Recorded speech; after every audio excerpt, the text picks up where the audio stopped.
அக்கீதாவை பார்த்துட்டு இருந்தோம். இந்த கொள்கை விளக்கம். இந்த கொள்கையை சரியாக தெரிஞ்சுக்கிட்டாதான் நம்ம வந்து நாளை மறுமையில் வெற்றி பெற முடியும் எல்லாம் நம்ம தெரிஞ்சுக்கிட்டோம். அந்த அந்த 2வது பாகத்தில் அந்த புக்கில் இருந்ததெல்லாம் பார்த்துட்டோம்.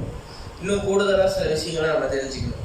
ஏன்னா அந்த கொள்கை ரீதியில் பல முரண்பாடுகள் இருக்குது, பல கருத்து வேறுபாடுகள் இருக்குது.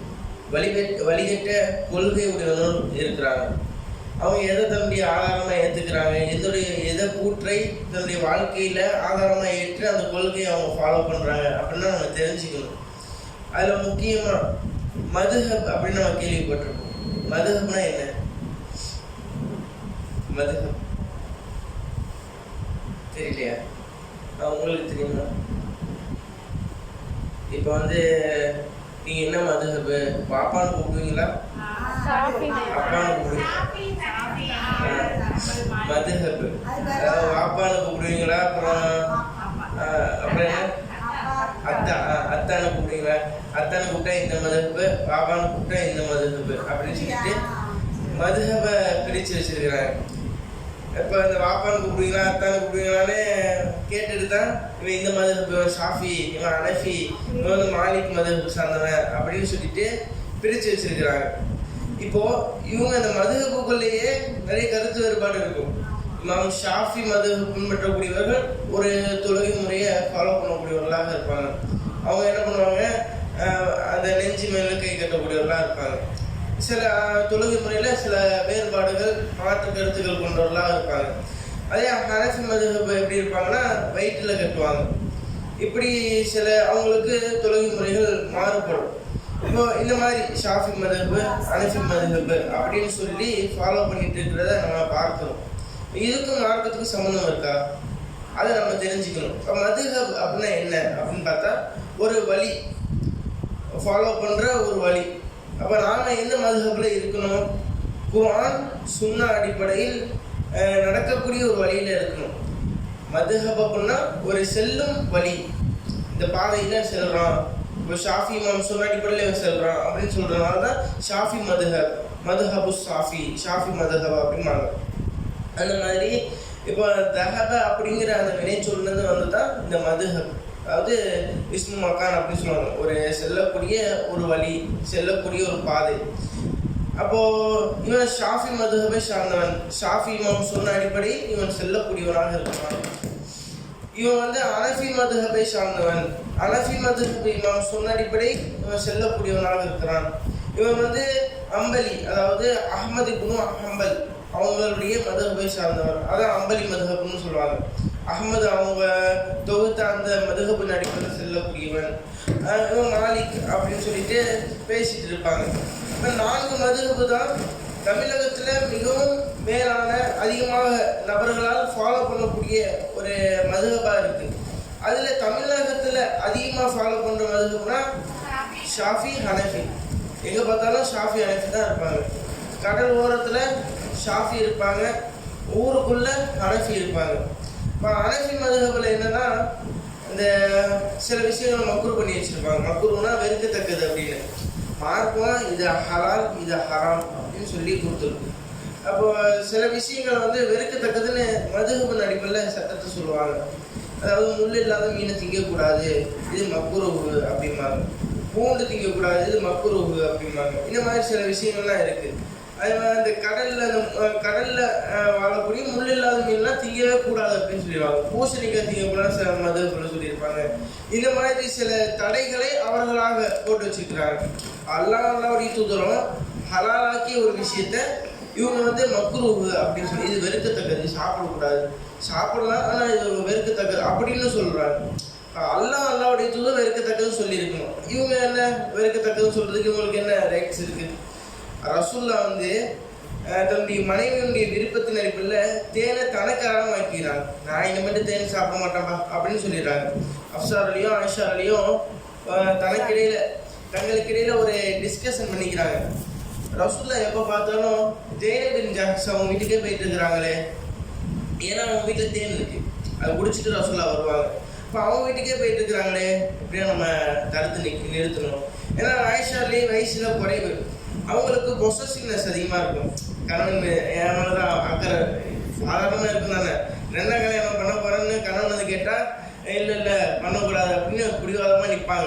ஆனால் மார்க்க அழகாக்கியிருக்கு அப்படின்னு சொன்னாலும் கேட்க மாட்டாங்க. வீடே ரெண்டாயிரம், நான் எங்கள் அத்தை வீட்டுக்கு போகிறேன், எங்கள் அம்மா வீட்டுக்கு போகிறேன், வெட்டியை தூக்கிட்டு போகிறேன் அப்படின்னு சொல்லி சண்டை போடுவாங்கல்ல. அப்போ ரசூல்லா 11 கல்யாணம் பண்ணியிருக்கிறாங்க. ரசூல்லாவுக்கு சாசான சட்டம். அப்போ அதில் வந்து சில மனைவிமார்கள் வந்து ரசூல்லா மேலே ரொம்ப பொசசிவ்னஸாக இருப்பாங்க. அவங்க மற்ற மனைவிட்டு பேசுகிறத பார்க்கும்போது கொஞ்சம் பொசசிவ்னஸாக இருப்பாங்க. ஆயிஷா ரலிக்கு ரொம்பவே இருக்கும். ரசூல்லா வந்து கத்தீஜா ரலியல்லாஹு அவங்கள பற்றி புகழ்ந்து பேசிகிட்டு இருப்பாங்க. ஆயிஷா அலி வந்து ஏன் பல்லுலேருந்து கிளவியை பற்றி பேசிகிட்டு இருக்கீங்க அப்படின்னு கோவப்பட்டு சொல்லிடுவாங்க. ரசூல்லா ஆயிஷாவே இப்படி பேசக்கூடாது அப்படின்னு சொல்லிட்டு தடுத்துருவாங்க. அதே மாதிரி ஒரு தாட்டி ஒரு மனைவி கூட பேசிகிட்டு இருக்காங்க ரசூல்லா. ஆயிஷா சின்ன பிள்ளை தானே, புல்வெளியில் போயிட்டு காலை விட்டுட்டு இறைவா ஏதாவது தேலோ ஒரு பாம்பை என்னை கொட்டி இந்த இடத்துல நான் மரணிச்சிடணும் அப்படின்னு கேட்கக்கூடிய அளவுக்கு அந்த அளவுக்கு சுட்டி பிள்ளையாகவும் இருந்திருக்கிறாங்க, பொசசிவ்னஸில் அதிகமாகவும் இருந்திருக்கிறாங்க.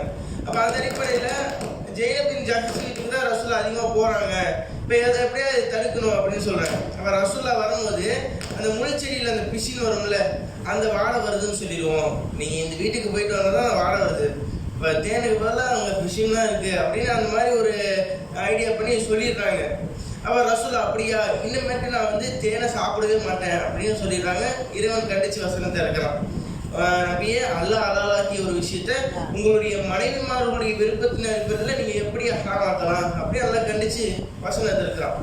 அப்போது ஒரு விஷயம் ஹலால் ஹராம்னா அது அல்லாஹ் நமக்கு கட்டளையிட்டு இருக்கணும், இது சாப்பிடணும் இது சாப்பிடக்கூடாது அப்படின்னு. அப்போ மதுஹபின் அடிப்படையில் பார்க்கும்போது இது சாப்பிடக்கூடாது, இது மக்ரூஹு, இது தடை செய்யப்பட்டது. குதிரை இறைச்சியை மார்க்கம் ஹலால் ஆக்கியிருக்கு. ஆனால் மதுஹபில் குதிரை இறைச்சி சாப்பிடக்கூடாது அப்படின்னு சொல்லுது. அல்லாஹ்வுடைய கைபர் போர்க்காலத்தில் கழுத நாட்டு கழுதனுடைய இறைச்சியை தடை செஞ்சாங்க, குதிரையுடைய இறைச்சியை ஹலால் ஆக்கினாங்க. அது சாப்பிடலாம். தமிழகத்தில் நம்ம சாப்பிட்றது இல்லை, அதனால நமக்கு குதிரையா அப்படின்னு இருக்கும். ஆனால் அது சாப்பிட்றது ஹலால், சாப்பிட்றாங்க. அந்த மாதிரி ஒரு வழக்கம் இருக்கு. அப்போ ஆனால் மதுஹபினுடைய சட்டத்தின் அடிப்படையில் குதிரை இறைச்சி சாப்பிடக்கூடாது அப்படின்னு ஹராம் ஆக்கியிருக்கிறாங்க. அப்போ அல்லாஹ் ஹலாலாக்கிய ஒரு விஷயத்த, அல்லாஹ்வுடைய தூதர் இது ஹலால்னு சொன்ன ஒரு விஷயத்த ஹராம் ஆக்குறாங்க. அப்போ இது வந்து மார்க்கத்தினுடைய சட்டத்தில் கை வைப்பதற்கு சமம் தானே. எப்படி யூத கிறிஸ்தவர்கள் வேதத்தை கரத்தால் எழுதி அதான் இந்தில்லா இது அல்லாஹ்விடத்துலேருந்து வந்துச்சு அப்படின்னு சொன்னாங்களோ, அதே மாதிரி இவங்க வந்து சில சட்டங்களை எழுதிட்டு மார்க்குன்னு சொல்லிட்டு போயிட்டாங்க. அப்போ இந்த மதுஹபை ஃபாலோ பண்றாங்கல்ல,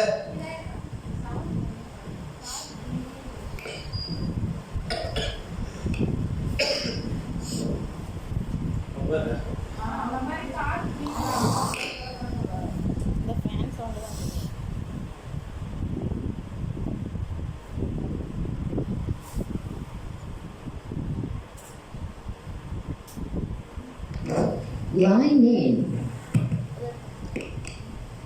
ஹலோ, ஓகேவா? இது இப்போ மதுஹபை ஃபாலோ பண்றாங்கல்ல, இவங்க வந்து தனக்குள்ள சொல்லிக்கிற அந்த கருத்து என்னன்னா, இமாம்கள் அவங்க இல்லாமல் மார்க்கம் நமக்கு வந்துச்சா? அவங்க அவ்வளோ கஷ்டப்பட்டாங்க, பாடுபட்டாங்க, தியாகம் செஞ்சாங்க. ஜெயிலில் இருந்தாங்க, பல இமாம்கள் வந்து சிறைப்பிடிக்கப்பட்டாங்க. பல தியாகத்திற்கு மத்தியில் தான் மார்க்கத்தை நமக்கு கொண்டு வந்து சேர்த்தாங்க. அப்போ அந்த இமாம்கள் அவங்க சொல்கிறத ஏன் ஏற்றுக்க கூடாதுங்கிறீங்களே அப்படின்னு சென்டிமெண்ட்டாக வருவாங்க. இன்னும் நீங்கள் வந்து குர்ஆன் டைரக்டாக வழங்க போனால் உங்கள்கிட்ட கருத்து வேறுபாடு வரும். ஏன்னா கருத்து வேறுபாடு வரக்கூடாதுன்னா நீங்கள் வந்து ஷாஃபி மதுஹப் படிப்புல இல்லை அனைத்து மதுஹப் படிப்புல வந்துருங்க, கருத்து வேறுபாடு வராது. இப்போ ஷாஃபினா இவங்க போல என்னன்னா, இப்போ ஷாஃபி மதுஹப் பின்பற்றுன்னு சொல்லிட்டா அவன் எப்படி வேணாலும் தொழுதுக்கலாம் அந்த பள்ளியில். ஹனஃபி மதுஹப் பின்பற்றுன்னு சொல்லிட்டா அவன் எப்படி வேணாலும் தொழுதுக்கலாம். அப்போது கருத்து வேறுபாடு நம்ம கலைஞ்சிருவோம்.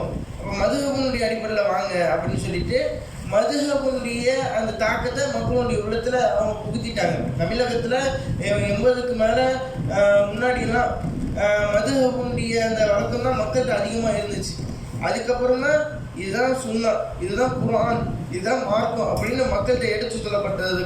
அந்த விளைவு தான் இவ்வளவு மாற்றங்கள். அப்போ குர்ஆன் ஹதீஸின் அடிப்படையில் தான் அல்லாஹ் ரப்புல் ஆலமீன் ஒன்று திரள சொல்கிறான். அதில் சங்கமிங்க அப்படின்னு தான் சொல்கிறான். வஅத்தஸிமு பிஹப்லில்லாஹி ஜமீஆ, நீங்கள் அனைவரும் அல்லாஹ்வுடைய கையிலே பற்றி பிடித்துக் கொள்ளுங்கள், நீங்கள் வந்து பிரிந்து விடாதீர்கள் அப்படின்னு அல்லாஹ் சொல்கிறான். இப்போ அல்லாஹ் அந்த இடத்துல என்ன சொல்லியிருக்கணும்?